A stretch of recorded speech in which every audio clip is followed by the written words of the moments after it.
నమస్తే, welcome to iDream. మనతో పాటు ఉన్నారు ప్రముఖ ఆయుర్వేద వైద్య నిపుణులు డాక్టర్ చిట్టిబొట్ల మధుసూదన్ శర్మ గారు. వారితో మాట్లాడదాం. నమస్తే సార్. నమస్తే సార్, కొంతమంది తల కింద తపస్సులు చేసినా మాకు నిద్ర పట్టదు నైట్ అనేసి అంటూ ఉంటారు. ప్రతిరోజు ఇదే సమస్య మాకు, దీంతో డే మొత్తం అంతా మేము యాక్టివ్గా ఉండలేకపోతున్నాము, దీనివల్ల చాలా హెల్త్ ప్రాబ్లమ్స్ కూడా వస్తున్నాయి అనేసి అంటూ ఉంటారు. సో అలాంటి వారికి మీరు ఏదైనా చిట్కా చెప్తారా? చాలా మంచి చిట్కాలు ఉన్నాయమ్మా, అనేక రకాల చిట్కాలమ్మా. అవును, మీరు ఇంతకు ముందు కూడా చాలా చెప్పారు. చాలా మంది మేము ఇది వాడిన తర్వాత మేము చాలా ప్రశాంతంగా మేము పడుకుంటున్నాము అని చెప్పి అంటున్నారు. కొంతమంది ఏంటంటే మాకు ఇంకా ఏదైనా చిట్కా ఉంటే చెప్పండి, ఇవి మేము పాటించలేకపోతున్నాము అనేసి అంటూ ఉంటారు. సో అందుకోసమే మళ్ళీ మేము మీ ముందుకు ఈ క్వశ్చన్ తీసుకుంటాం. తప్పకుండా మరొక చిట్కా కూడా చెప్తాను చూడమ్మా. Okay sir. కేవలం 3 పదార్థాలమ్మా. ఈ 3 పదార్థాలతోనే చక్కటి నిద్ర మన సొంతం అయిపోతుంది. దీనికి ఏంటంటే ఇంచుమించు 2 పదార్థాలు మన ఇళ్ళల్లో ఉంటాయమ్మా, ఒక్కటి మాత్రం బయట మనం మార్కెట్లో తెచ్చుకోవాలమ్మా. సో ఎలాగంటే జటామాంసి చూర్ణం. జటామాంసి చూర్ణం, దాని పేరమ్మా జటామాంసి. ఒక మూలికమ్మా, హర్బు. దాని యొక్క పౌడర్ మార్కెట్లో దొరుకుతుంది. చాలా సువాసన ఉంటుందమ్మా, చాలా మంచి స్మెల్ ఉంటుంది. జటామాంసి చూర్ణం. ఆ యొక్క చూర్ణాన్ని ఒక 5 గ్రామ్స్ తీసుకోవాలమ్మా. రాత్రి పండుకున్నప్పుడు ఆ 5 గ్రామ్స్ చూర్ణంలో ఒక్క చిటికెడు ఈ సినమం, దాల్చిన చెక్క ఉంది కదమ్మా, దాల్చిన చెక్క పొడి జస్ట్ ఒక పించ్ అనమాట. అట్లే పచ్చకర్పూరం. పచ్చకర్పూరం మనం లడ్డూలలో, పాయసాలలో, ప్రసాదాల్లో వాడుకుంటున్నాము తయారు చేస్తానికి, స్వీట్స్ తయారు చేస్తానికి. ఆ పచ్చకర్పూరం జస్ట్ ఒక పించ్, అది కలపాలమ్మా పొడి. సో 5 గ్రామ్స్ జటామాంసి చూర్ణము, ఒక చిటికెడు దాల్చిన చెక్క పొడి, ఒక చిటికెడమ్మా, ఎక్కువ వాడకూడదమ్మా, పచ్చకర్పూరం మొత్తం కలిపేసేసి తగినంత తేనెతో కలిపేసేసి నాకుని మింగేసేసి ఒక కప్పు పాలు తాగాలమ్మా. ఒకవేళ మీకు ఇక్కడ కూడా సందేహం రావచ్చు, సార్ ఈ రోజుల్లో షుగర్ చాలా మందికి వస్తుంది కదండి, షుగర్ వాళ్ళు మరి తేనె వాడకూడదు కదా ఎలాగని. సో అలాంటి వాళ్ళు ఎవరైనా నుండి తేనె వాడకూడనటువంటి వాళ్ళు ఎవరైనా ఉంటేమా, కేవలము ఒక కప్పు గోరువెచ్చని పాలలో కలిపి సేవిస్తే సరిపోతుందమ్మా. ఓకే, షుగర్ లేకుండా పాలల్లో కావాలని ఇది పౌడర్ లాగా చేసుకోవచ్చమ్మా. ఒకవేళ పాలు కూడా కొంతమందికి పడవమ్మా, చాలా అరుదుగా. పాలంటే కూడా కొంతమందికి వాసన ఉండదు, ఆ వాసన బలంతో మాగ స్నానం అయిపోతుంది. అలాంటి వాళ్ళు కేవలం నీళ్ళతోనే తీసుకోవచ్చమ్మా. అంత పౌడర్ నోట్లో వేసేసుకుని నీళ్ళు తాగినా సరిపోతుంది. ఏ పద్ధతిలో తీసుకున్నా దాని ఫలితం మాత్రం ఒకే విధంగా ఉంటుంది. యాక్చువల్గా ఏంటంటేమా, ఈ యొక్క ఔషధాలు 3 కలిపి మనం తయారు చేసుకున్నటువంటి ఔషధం వాడుకోవడంలో ఏం జరుగుతుందంటమ్మా, మెదడులో నిద్రను కలగజేసేటువంటి మెలటోనిన్ అనేటువంటి హార్మోన్ ఉంటుందమ్మా. మెలటోనిన్ అనేటువంటి హార్మోన్ బాగా ఉత్పత్తి అవుతుంటేనే నిద్ర బాగా వస్తుంది.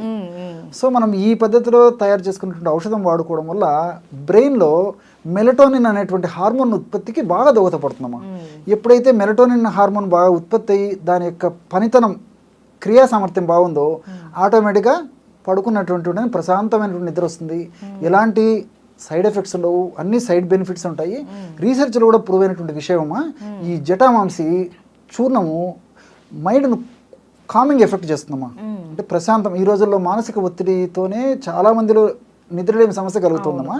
సో మనసును ప్రశాంతపరిచేటువంటి ఔషధాల్లో, ఆయుర్వేదంలో చెప్పినటువంటి ఔషధాలలో జటామాంసికి చాలా అగ్రస్థానం ఇవ్వడం జరిగిందమ్మా. సో దీనివల్ల ఏమంటే అన్ని సైడ్ బెనిఫిట్స్ ఉంటాయి తప్ప సైడ్ ఎఫెక్ట్స్ ఉండవు. సో జటామాంసిలో ఓరటైల్ ఆయిల్స్ ఉంటాయి. జటామాంసిన్ అనేటువంటి ఒక కెమికల్ ఉంటుంది. అదేవిధంగా నార్డోస్టాకిన్ అనేటువంటి కెమికల్ ఉంటుంది. అట్లే దాల్చిన చెక్కలు కూడా సినిమాల్డిహై అనేటువంటి కెమికల్ ఉంటుంది. తర్వాత పచ్చకర్పూరంలో ఈ క్యాంఫరాల్ అనేటువంటి కెమికల్ ఉంటుంది. ఇవన్నీ కూడా ప్రత్యక్షంగా పరోక్షంగా నిద్రను కలగజేసేందుకు చక్కగా ఉపయోగపడతాయమ్మా. అన్ని సైడ్ బెనిఫిట్స్ ఉంటాయమ్మా, ఎలాంటి సైడ్ ఎఫెక్ట్స్ ఉండవమ్మా. కాబట్టి రాత్రిపూట ఈ యొక్క ఔషధాన్ని ఈ పద్ధతిలో వాడుకుంటే సరిపోతుంది. కానీ ఏదో ఒక్కరోజు వాడి 2 రోజులు వాడి మాకు ఇంకా మార్పు రాలేదని అనుకోకుండా కొంత టైం అవసరమ్మా. ఎందుకంటే ఇంగ్లీష్ మందుల్లాగా వెంటనే నిమిషాల మీద, సెకండ్ల మీద పనిచేసే ఆ ప్రభావంతో సైడ్ ఎఫెక్ట్స్ ఫేస్ చేయాల్సి వస్తుంది. కొన్నాళ్ళకు ఆ ఔషధం సరిగ్గా పనిచేయకుండా పోతుంది. డోస్ పెంచవలసినటువంటి పరిస్థితి ఏర్పడుతుంది. ఆ ఔషధానికి ఇంకొక ఔషధం తోడు చేయాల్సినటువంటి పరిస్థితి ఏర్పడుతుంది. ఔషధం లేకపోతే మళ్ళీ నిద్ర అలవాటు అయ్యేటువంటి పరిస్థితి ఏర్పడుతుందమ్మా. సో ఇవన్నీ మరి సైడ్ ఎఫెక్ట్సే కదమ్మా. ఈ సైడ్ బెనిఫిట్స్ ఉన్నాయి కాబట్టి కొంచెం ఓపిక అవసరమ్మా. అంటే ఎన్ని రోజులు టైం పడుతుంది సార్? శరీర తత్వాన్ని అనుసరించమ్మా. కొంతమందికి 1 వారం 10 రోజులు టైం తీసుకుంటుంది. కొంతమందికి మరింత త్వరగానే నిద్ర వచ్చేటువంటి పరిస్థితి ఏర్పడుతుందమ్మా.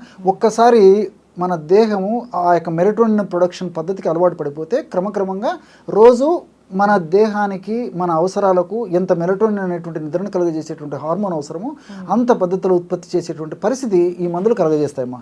కాబట్టి కొన్నాళ్ల పాటు వాడేసి ఆపేసినప్పటికీ ఎలాంటి ప్రాబ్లం ఉండదమ్మా. న్యాచురల్గా మెలటోనిన్ ప్రొడ్యూస్ అవుతుంటుంది. ఒకవేళ దీర్ఘకాలికంగా వాడినప్పటికీ ఎలాంటి ప్రాబ్లమ్స్ ఉండదమ్మా. మనసు ప్రశాంతంగా ఉంటుంది. సో నిద్ర బాగా వస్తుంది.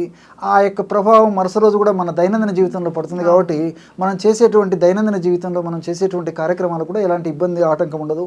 తర్వాత సమాజానికి కూడా హితమమ్మా. ఎప్పుడైతే రియల్లీ ఎప్పుడైతే నిద్ర ఏముంటుందో కోపము, చికాకు, దురుసుగా మాట్లాడము, పని మీద ఆసక్తి లేకపోవడము, ఇలాంటివన్నీ కలుగుతుంటాయమ్మా. కాబట్టి అర్ధరోగహరే నిద్ర అంటే సగం రోగాలు తగ్గిస్తుంది. ఉన్నటువంటి జబ్బులు రాకుండా కూడా ఈ నిద్ర ప్రశాంతంగా నిద్రపోతే కాపాడుతేటువంటి పరిస్థితి ఏర్పడుతుందమ్మా. కాబట్టి అర్ధరోగహరే నిద్ర సర్వరోగ హరేక్షుద అని చెప్పేసి మన పెద్దలు చెప్తుంటారమ్మా.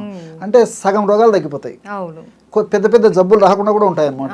కాబట్టి నిద్రకు అంత ప్రాధాన్యం ఇచ్చారు. కాబట్టి సహజ సిద్ధమైనటువంటి పద్ధతిలో సహజ రీతిలో నిద్ర ఈ విధంగా రావడం మంచిది. కానీ ఆధునికంగా కృత్రిమ ఔషధాలతో నిద్ర తెప్పించుకోవడం ఏమాత్రం మంచిది కాదు, క్షేమదాయకం కాదు, ఆరోగ్యదాయకం కాదు, ఆమోదయోగ్యం అంతకన్నా కాదమ్మా. కాబట్టి వైద్యులు కూడా తప్పని పరిస్థితుల్లో కొన్నాళ్ళ పాటు వాడమని చెప్తారు. కానీ ఆ ఇంగ్లీష్ మందులు నిద్రను కలుగజేసేందుకు దీర్ఘకాలం వాడమని చెప్పరు, వాళ్ళు కూడా చెప్తుంటారు. కాబట్టి మనం అంతా విజ్ఞతతో ఆలోచన చేసేసి అవసరాన్ని బట్టే వాడుకోవాలి. కానీ వీలైనంత వరకు వాటికి ఎంత దూరంగా ఉంటే అంత మంచిదమ్మా. అయితే సార్ మీరు జటామాంసి అన్నది 5 గ్రాములు, అలాగే పచ్చకర్పూరం 1 ఇంచ్ అని చెప్పారు, దాల్చిన చెక్క 1 ఇంచ్ అన్నారు. అయితే ఈ క్వాంటిటీ అన్నది ఏ వయసు వాళ్ళైనా వాడుకోవచ్చా, లేకపోతే వయసు రీత్యా కూడా దీని పరిణామం తీసుకోవాల్సింది ఏమైనా ఉంటుంది? చాలా మంచి ప్రశ్నమా. వయస్సు అంటే దాదాపు ఒక 15 లేదా 20 సంవత్సరాలు దాటినటువంటి వాళ్ళు, కొంచెం వెయిట్ బాగా అంటే దృఢంగా ఉన్నటువంటి వాళ్ళు అయితే ఈ డోసు అంతమందికి ఇంచుమించు అందరికీ పనిచేస్తుందమ్మా. కానీ వయస్సు తక్కువగా ఉన్నటువంటి వాళ్ళు, ముఖ్యంగా చిన్నపిల్లలు ఏంటి వాళ్ళు కూడా ఈ సమస్యలు కలుగుతుంటాయి. కానీ ఇలాంటి వాళ్ళకి 500 మిల్లీగ్రాముల నుంచి మొదలుపెట్టేసి 1 నుంచి 2 గ్రాముల వరకు వాడుకోవచ్చు. ఇప్పుడు 4 ఏళ్ల పిల్లలు, 5 ఏళ్ల పిల్లలు ఇలాంటి వాళ్ళు ఉంటారమ్మా. వీళ్ళకి ఏంటో జస్ట్ 500 మిల్లీగ్రామ్స్ సరిపోతుంది. అట్లా వయస్సును బట్టి పెంచుకుంటూ 1 నుంచి 2 గ్రాముల వరకు, అంటే 15 ఇయర్స్ 20 ఇయర్స్ లోపల వాళ్ళకి మ్యాక్సిమం 2 గ్రాముల వరకు ఇవ్వచ్చమ్మా. సో ఆ వయస్సు పైబడినటువంటి వాళ్ళకందరికీ, ముఖ్యంగా దృఢ శరీరాలు ఉండి సమస్య ఎక్కువగా ఉండి 20 సంవత్సరాలు దాటినటువంటి వాళ్ళందరికీ కూడా ఇంచుమించు ఈ డోసు ఎలాంటి ఇబ్బంది ఉండదమ్మా. ఓకే. సో దీంతో మనకి మీరు చెప్పేవన్నీ కూడా మనకు సైడ్ బెనిఫిట్స్తో కూడుకున్నటువంటి న్యాచురల్గా మనకు దొరికేటటువంటి పదార్థాలతోటే అన్నీ కూడా మాకు చెప్తూ ఉంటారు. సో ఈ చిట్కా కూడా చాలామందికి ఉపయోగపడుతుందని కూడా మనం కోరుకుందాం sir. Thank you so much. నమస్తే.